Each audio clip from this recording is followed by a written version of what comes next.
Let's talk. Giles Brown. A family of aviators at war, the Somme, Dunkirk, Battle of Britain, night fighter Mosquitoes, Clinooks, the story of 9 RAF pilots from one family, is the new book by Inglis Howard Williams. It's an extraordinary lineage that basically this family have the RAF, I think, hot-wired into their DNA. I'm delighted to say that joining me, obviously from a drafty hangar somewhere near Bryce Norton, is Anthony himself. Good morning to you, sir. Good morning. How are you? Well, I'm very well, and I'm very impressed by the library behind you. I always say this, and the listeners can't see, but sometimes you interview people and they've got some aspirational poster behind them. But you, sir, have what looks like a heaving bookshelf, which is always a good thing. Now, I must warn you before we start, Anthony, that I am that worst type of creature. I'm an armchair historian with a particular interest in the Second World War. So, therefore, we can go down as many rabbit holes as you want to. Let's start at the beginning, shall we? Because nine members of the family, nine generations. I mean, that's an incredible amount of people. I mean, because normally we would think you were a member of the senior service of the Royal Navy going back that far. No, yeah, not quite 9 generations. Right. It's 3 generations, but 9 pilots from... No, 4 generations, but 9 pilots from those generations. So where does it sort of start? Presumably it starts with the birth of flight. I mean, 1900-something or other. Yeah, no, not quite then. Because they all wanted to fly at the very beginning. They had to join the army first because they weren't flyers in 1914 when First World War broke out. And in order to fly, you had to really, if you weren't flying before, be an observer. And that meant being in the Royal Observer Corps or the Royal Artillery especially, because they were expected to then sort of drop ordnance on the Germans from their aircraft, just hang over the side and drop a bomb. Yeah. So I'm just thinking if you're a foreign observer, you're basically sort of 1914 before they get the idea. You're in a balloon, aren't you? Basically, and with a couple of guys. And my great uncle indeed was in a balloon, flew balloons, and was credited with coming up with the idea of calling them blimp. Or he credited himself with calling them the blimp because he flicked the envelope of the balloon and he turned around to his crew and he said, "That sounds like it's making the noise blimp." And of course, the blimp then became the word for the crew called the envelope of the airship. And then it became the barrage balloon in the Second World War. And of course, the famous character, David Law, I think, the cartoonist, Colonel Blimp. Yes, indeed. There was even a film, wasn't there? Yes, absolutely. Powell and Pressburger, was it? Something like yes. Yeah. Yes, there was. Yeah. Were your family previous to sort of men taking to the air? Were they military? Were they in the army? Was this a natural progression, or were they mechanically minded and thought, right, well, this is something to get into? The family have gone back to they've always been in the army. So there was a famous, he became a general, but there was a famous man, Sir John Inglis, who was in charge of the first siege of Lucknow, when the Indian mutiny uprose in 1857. So he was the commander in charge of the garrison at in Lucknow when they were besieged. And in fact, the most amount of VCs ever awarded on one day was on one day of the relief of the second siege. There were 2 sieges there. Fascinating. I'm kind of thinking that your family then aren't sort of the attraction of staff officer or logistics hasn't really been in the family blood, because by the sounds of it, they like to get at the sharp end, to put it mildly. Yes, they do. And of course, we lost some in the First World War at the Somme and places like that. So, at the ages of 21 and 23, and yes, my brother has actually been to lay some flowers at the grave of one of them in France. So yes. So the attraction they get themselves, because as you said before, it's artillery stroke Royal Observer Corps, I suppose, at that point, and then it becomes the RAF. Is that during the actual First World War? No, they were called the Royal Flying Corps, right? Sorry. During the First World War, and the Royal Air Force was created on the 1st of April 1918, and that date has not gone unnoticed by the Army or the Navy. Yes, indeed. I mean, because if your family are mainly a sort of army, to be involved with this newfangled sort of flyboy sort of thing must have been, but was that kind of accepted? Because again, there is, I mean, the army and especially the Navy have been with us for over sort of 200, close to 300 years now. So this must have been quite a departure, back in 1915, 16, 17, 18 to be part of this newfangled service, I suppose. Yes, I don't think there was any adverse. My great grandfather actually had a run in with the army, so I don't know whether, and he was court-martialed. Though he was then put back in, he was court-martialed for disobeying the order of a senior officer. But he thought he was senior to that officer. It's a long, complicated story, and I'm not going to go into it, which is why we are hyphenated, because when he left the army, this is my great-grandfather, left the army, they called him a captain stroke major, so I don't think they knew what rank he was. And when he left the army, he hyphenated his middle name and his surname to become Howard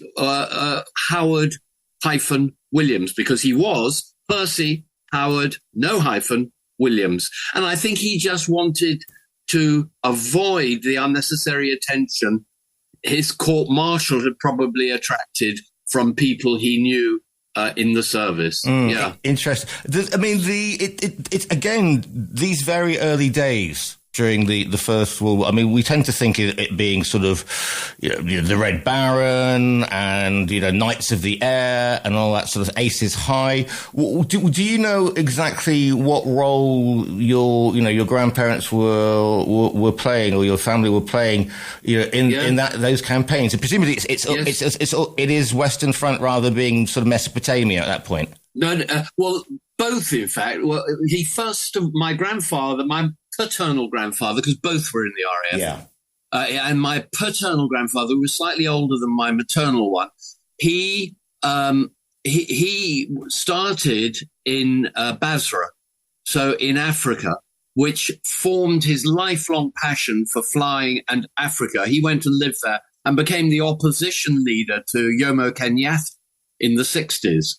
But he was in the Royal Flying Corps, first as an observer, then he trained as a pilot, and then he flew over Passchendaele and Ypres, and he wrote his autobiography. So he talked about flying over those battlefields, and what he wrote, and I've written some of them in my book, and what he wrote is so moving. He called it mass murder by the generals on both sides. Because it is the first time that we've had industrialized war. I mean, I know it's a cliche, yes, but it's industrialized welfare, and it is the army are sort of deploying the tactics that have served them well thus far, but again against modern tactics, etc., lead to the slaughter that we have. He said the benefits of what was achieved was not it was not thought of versus the loss of life, and the loss of life was not worth the benefits that were ultimately achieved. For 16 feet of land, hundreds of people lost their lives, including some of my relatives. Because I mean,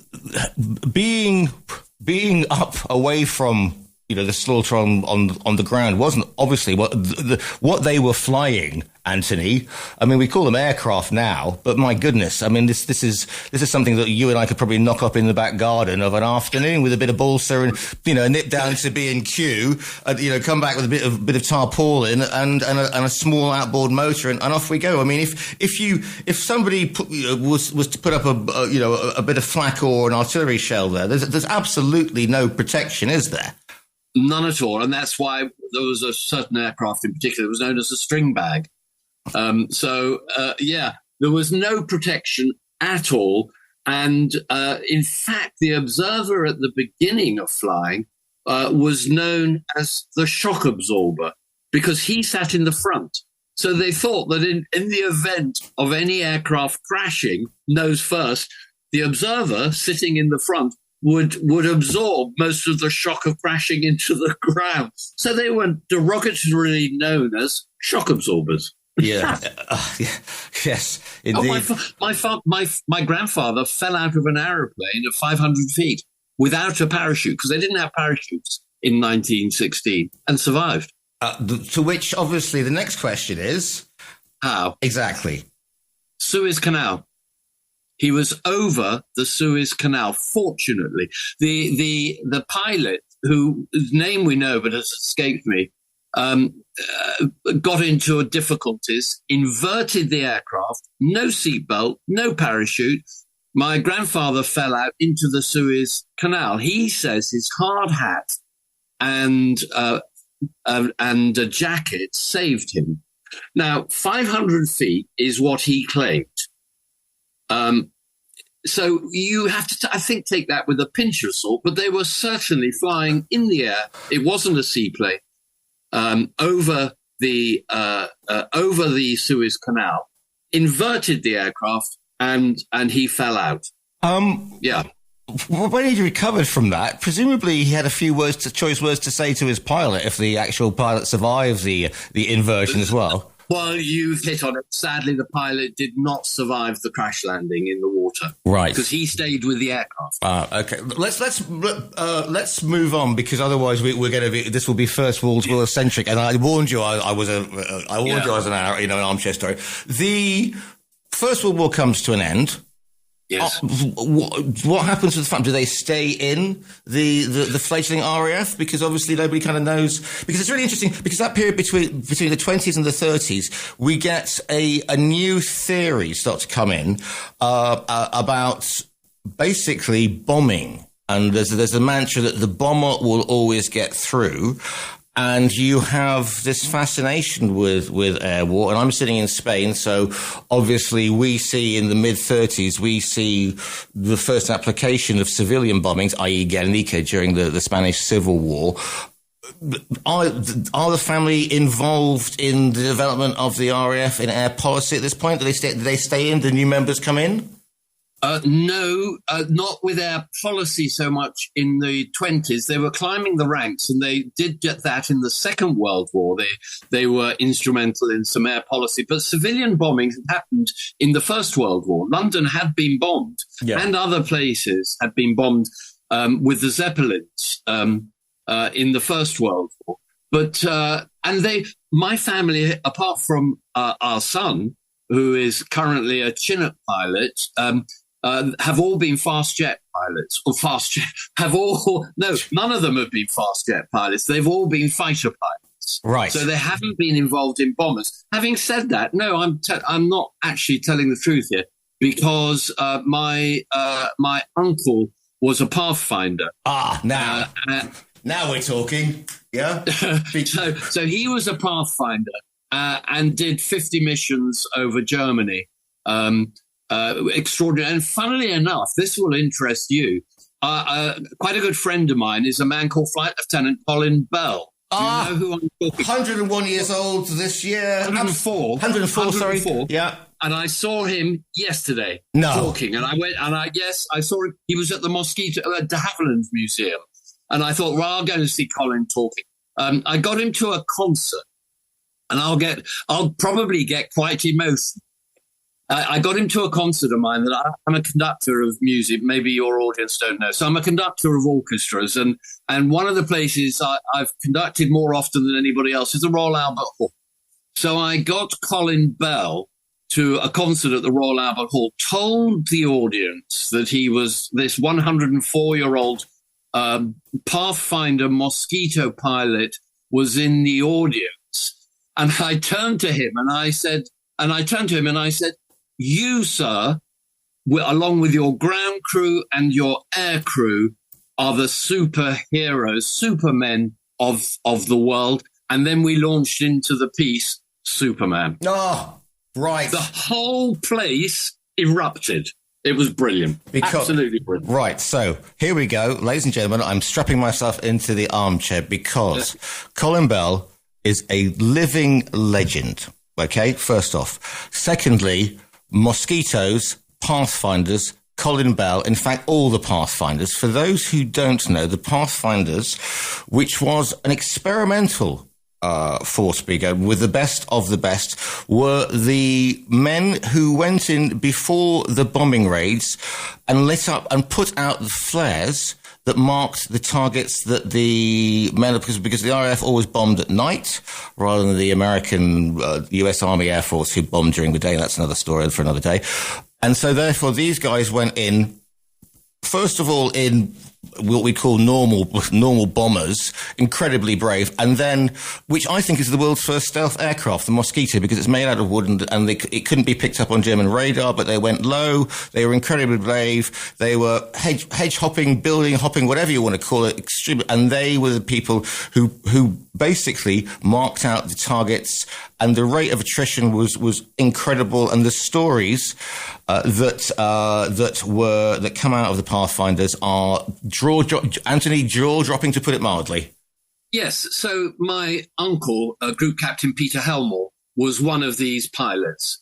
And so what he would do, and sometimes he was on his own, but normally there would be 2, 3, maybe 4 planes that would go in, because if they dropped, they had the new version of G or oboe, and this was a beam that went across, and they could more accurately target or drop bombs on the target they wanted to attack, like marshalling yards, aircraft munitions factories. So this meant it was less indiscriminate bombing of the German cities and more accurate bombing of where they actually wanted to destroy. So they would drop their targets, and because the Mosquito could fly at 420 miles an hour and very little could catch them, they suffered very badly from anti-aircraft fire.